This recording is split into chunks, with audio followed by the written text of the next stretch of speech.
Boa tarde, companheiros. Boa tarde, Célia. Boa tarde, Nivaldo.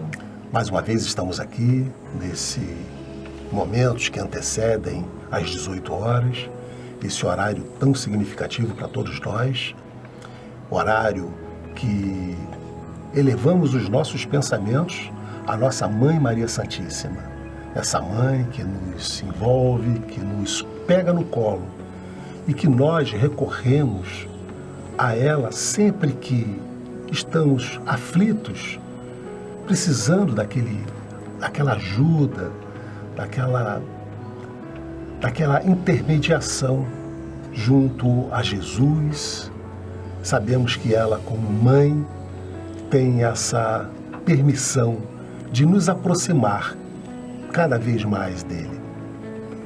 Pedimos a todos vocês que assim desejem, que coloquem um copo com água aí nas suas casas.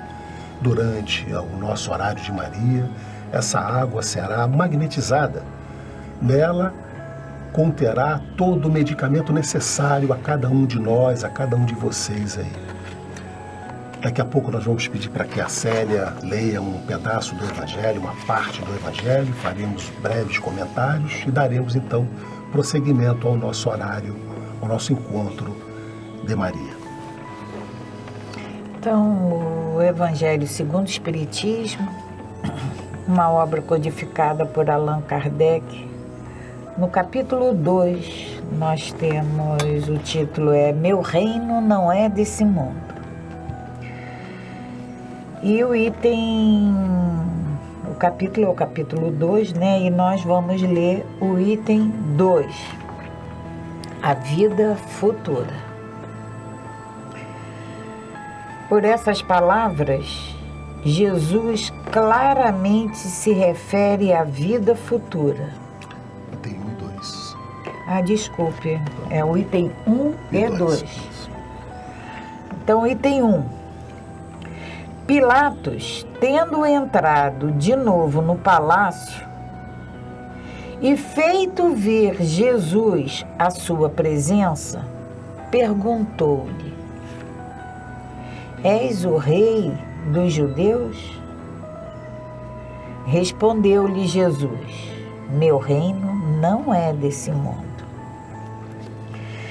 Se meu reino fosse desse mundo, a minha gente houvera combatido para impedir que eu caísse nas mãos dos judeus.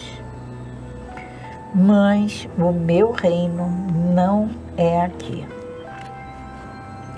Disse-lhe então Pilatos: És, pois, rei? Jesus lhe respondeu: Tu o dizes. Sou rei. Não nasci e não vim a esse mundo senão para dar testemunho da verdade. Aquele que pertence à verdade escuta minha voz. Então, quem falou foi Jesus, e quem anotou essa passagem foi João, e está no capítulo 18, versículos 33, 36 e 37. E aí agora nós vamos à vida futura.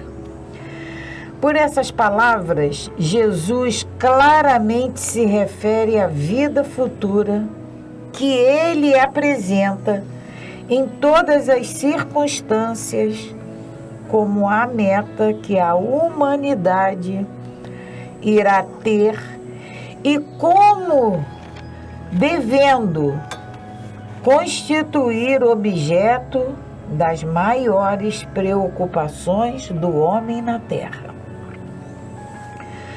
Todas as suas máximas se reportam a esse grande princípio. Com efeito, sem a vida futura, nenhuma razão se teria a maior parte dos seus preceitos morais, donde vem que os que não creem na vida futura, imaginando que ele apenas falava na vida presente, não os compreendem. e os consideram pueris. Esse dogma pode, portanto, ter tido como o eixo do ensino do Cristo, pelo que foi colocado num dos primeiros lugares à frente dessa obra. É que ele tem de ser o ponto de mira de todos os homens. Só ele justifica as anomalias da vida terrena e se mostra de acordo com a justiça de Deus. Graças a Deus. Graças a Deus. Célia, essa passagem que João anota, em que Jesus é interrogado, né, por Pilatos, exatamente no momento de sua prisão, e Jesus se refere dizendo que o meu reino não é deste mundo, fazendo uma clara, trazendo para nós que a terra ainda não está preparada para os espíritos mais evoluídos. Ainda não, mas um dia chegará. Por essas palavras, Jesus claramente se refere à vida futura que ele apresenta em todas as circunstâncias, né? Jesus, quando traz para nós essas passagens, quando ele traz para a gente essas referências da vida futura, é porque ele precisa que nós entendamos que a vida não cessa aqui. Que a gente entenda que aqui nós estamos tendo essa oportunidade de nos melhorarmos, de nós aprendermos. É por isso que ele se refere e traz para nós esse dogma, portanto, ter sido colocado aqui logo no início desse evangelho. No primeiro capítulo ele fala sobre não ter vindo destruir a lei. E em seguida ele traz para nós que aqui a Terra não é ainda esse local, dele, né? Esse reino que ele está preparando para nós, que nós também temos que entender que nós temos que preparar para vivermos. Não é aqui na Terra. E nós sabemos que aqui a gente vive alguns anos, né, Célia? 60, 70, 80, 90 anos. E para onde nós vamos? Nivaldo, essa passagem, meu reino não é deste mundo, porque Jesus chegou a Pilatos, chegava aos romanos, que existia um homem, que era o rei dos judeus. Então, se hoje nós somos ainda muito materiais, imagina naquela época. Exatamente. Rei só aquele, o imperador romano. Ele sim tinha o poder. Então era tudo muito material. E aí Pilatos pergunta a ele: és o rei de judeus? Né? Então é tudo muito matéria. E a gente vai lembrar das mensagens do Cristo, das parábolas, por exemplo, aonde ele pegava uma situação, porque parábolas são histórias, né? Ele pegava aquela história e colocava os ensinamentos que ele queria. Precisava trazer para nós. Aqui não, aqui ele aproveita uma deixa que Pilatos, isso aqui aconteceu. Isso aqui aconteceu. Isso aqui não é uma parábola. Pilatos, ele é levado a Pilatos, né? E aí ele diz que meu reino não é desse mundo. Ainda não é aqui. E quando ele, lá embaixo, quando ele diz que a vida futura, somente a vida futura vai explicar essas anomalias que a gente percebe, que a gente vê, que a gente convive, que chega ao nosso conhecimento e vai mais do que nunca justificar a justiça de Deus. Ele é justo. E aquela balança, né? Se a gente ainda não percebeu, não entendeu isso, um dia nós vamos perceber. Aquela balança que representa a nossa justiça e que o prato pende para um lado ou para o outro, a do nosso Pai não. Ela é equilibrada. Então, somente a vida futura vai justificar isso, vai nos explicar e vai nos fazer com que a gente raciocine assim, e Em aceite. função disso. Boa tarde.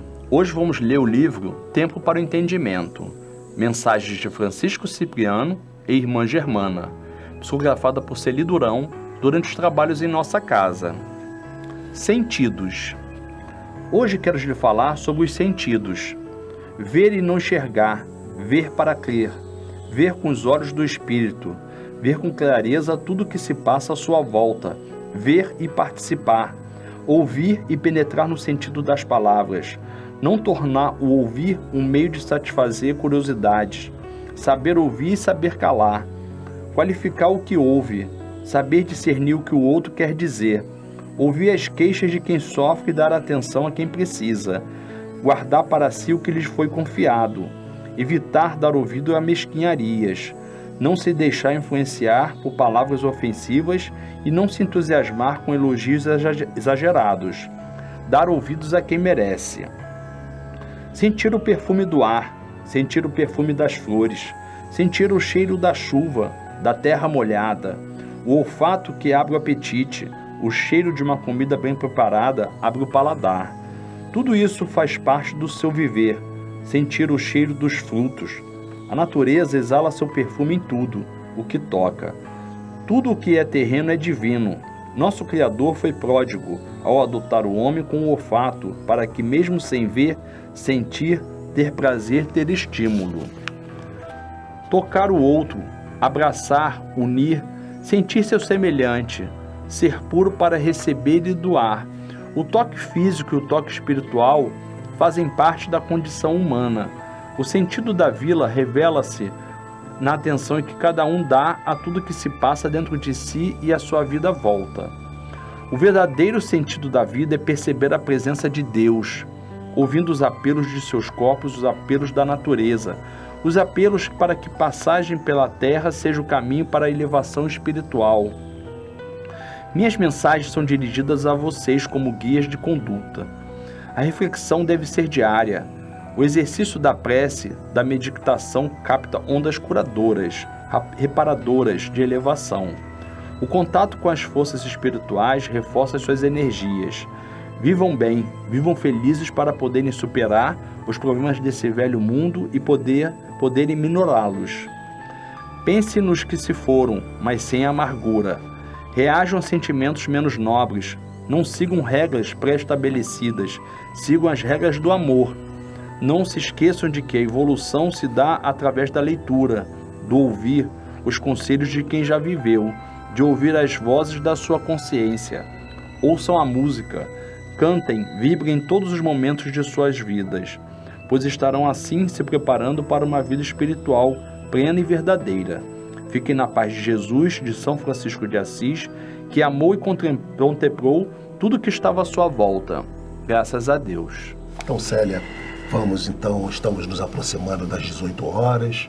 Vamos então agora, todos nós, elevarmos os nossos pensamentos à nossa querida Mãe Santíssima, pensando exatamente em tudo aquilo que a gente está precisando nesse momento. Para alguns é a nossa saúde física, para outros as nossas questões familiares, as nossas questões financeiras. Cada um de nós, nesse momento, vai elevar os nossos pensamentos, os vossos pensamentos naquelas necessidades, trazendo a presença da nossa Mãe Maria Santíssima e solicitando que ela nos envolva, traga para nós a melhor solução, o melhor entendimento. Não esquecendo de, neste momento, pensarmos em todos aqueles nossos irmãos que, neste momento, estão também precisando de nosso auxílio. Os nossos irmãos que hoje estão em condições de rua, os nossos irmãos estão hoje em orfanatos, asilos, presídios, envolvendo nossa Mãe, toda a humanidade neste momento. E nessas vibrações, nós vamos ouvir a sua voz, a sua música.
Ave Maria, cheias de graça, o Senhor é convosco.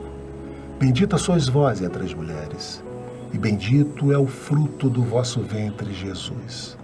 Santa Maria, Mãe de Jesus, rogai por nós, pecadores, agora e na hora de nosso desenlace. Graças a Deus. Pai nosso que estais no céu, santificado seja o vosso nome. Venha a nós o vosso reino. Seja feita a vossa vontade, assim na terra como no céu. O pão nosso de cada dia nos dai hoje. Perdoai as nossas ofensas, assim como nós perdoamos a quem nos tem ofendido.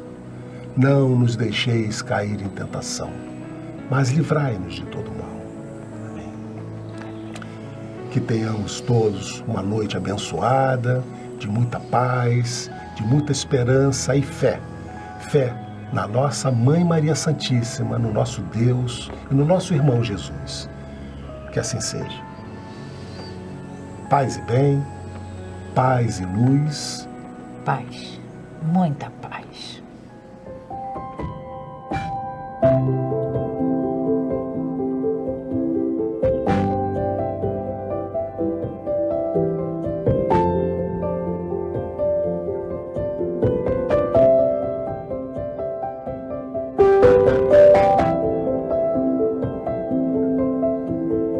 Gostaria de dizer que vale a pena amar.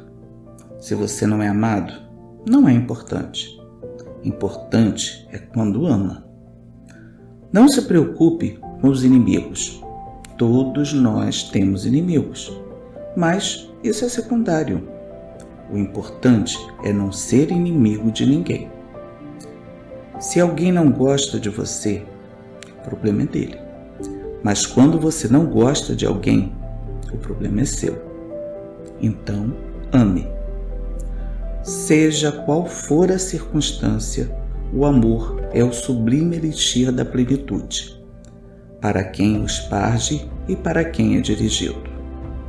Então, como disse Jesus, amar a Deus acima de todas as coisas e ao próximo como a si mesmo.